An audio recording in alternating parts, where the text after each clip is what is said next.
தாய் தமிழ் உறவுகளுக்கு வணக்கம். தமிழக ஆளுநர் பதவி நீக்கம் செய்யப்பட்டார். தமிழக ஆளுநர் பதவி நீக்கம் செய்யப்பட்டார் என்ற தலைப்பில் இந்த காணொளியை காண்கிறோம்.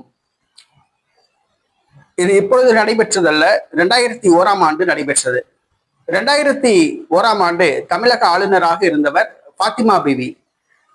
இவர் அதற்கு முன்பு கருணாநிதி முதலமைச்சராக இருந்த பொழுது அவருடைய விருப்பத்தின்படி தமிழக ஆளுநராக பாத்திமா பிவி நியமிக்கப்பட்டார். பாத்திமா பிவி அவர்கள் கேரள மாநிலத்தை சார்ந்தவர்கள். உச்ச நீதிமன்ற முதல் பெண் நீதிபதி ஆவார். இஸ்லாமிய சமூகத்தை சார்ந்தவர், திருமணம் ஆகாதவர். இவர் தமிழக ஆளுநராக நியமிக்கப்பட்டார். திமுக ஆட்சியுடன் நல்லுறவை மேற்கொண்டார். வாஜ்பாய் அரசாங்கம் இவரை கவர்னராக நியமித்தது. ஆனால் சட்டசபை தேர்தலில் திமுக தோல்வி அடைந்தது. அதிமுக வெற்றி பெற்றது. செல்வி ஜெயலலிதா தமிழக முதலமைச்சராக பொறுப்பேற்றார். அவர் 2 ஆண்டு சிறை தண்டனை பெற்றதன் காரணமாக அந்த சட்டசபை தேர்தலில் போட்டியிட முடியாமல் இருந்தது. ஆனால் அவரை முதலமைச்சராக பதவி பிரமாணம் செய்து வைத்தார். சட்டத்துக்கு உட்பட்டே தான் பதவி பிரமாணம் செய்து வைத்ததாக கூறினார். தேர்தலில் போட்டியிட தகுதி இழந்தவர் எவ்வாறு முதலமைச்சராக பதவியேற்க முடியும் என்று அரசியல் தலைவர்கள் கேட்டனர். ஆனால் பாத்திமா பிவி அவர்கள் சட்டத்துக்கு உட்பட்டே முதலமைச்சராக பதவி பிரமாணம் செய்து வைத்ததாக கூறினார். இந்த சூழ்நிலையில் அரசியல் பழிவாங்கும் நடவடிக்கை மேற்கொண்டார் செல்வி ஜெயலலிதா. தமிழ்நாடு முன்னாள் முதலமைச்சர் கருணாநிதியை நள்ளிரவில் கைது பண்ணி சிறையில் அடைத்தார். அந்த ஒரு நாள் முழுவதும் தமிழகம் முழுவதும் பரபரப்பு நிலவியது.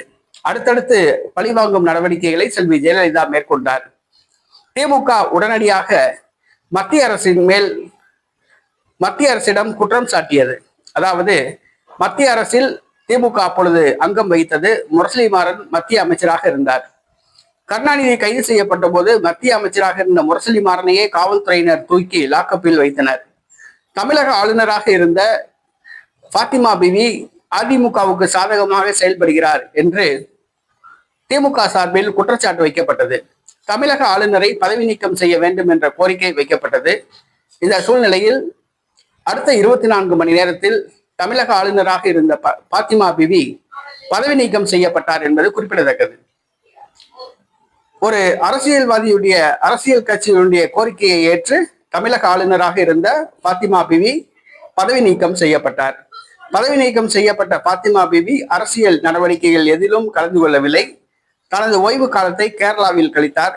கேரளாவில் ஒரு சில ஆண்டுகளுக்கு முன்பாக தனது 90வது வயதில் காலமாகிவிட்டார் என்பது குறிப்பிடத்தக்கது.